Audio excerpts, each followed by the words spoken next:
কাশি একটা এমন অসুখ যে বহু অসুখের সঙ্গে জড়িয়ে থাকে।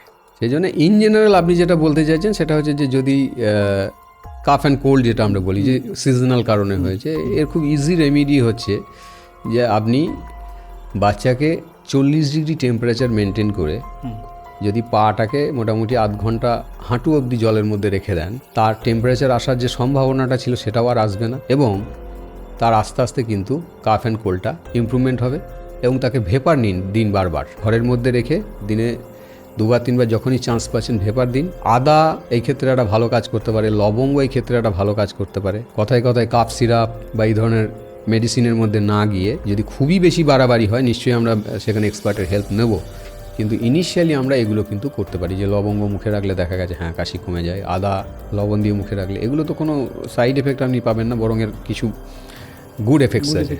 তো এগুলো আমরা করতে পারি।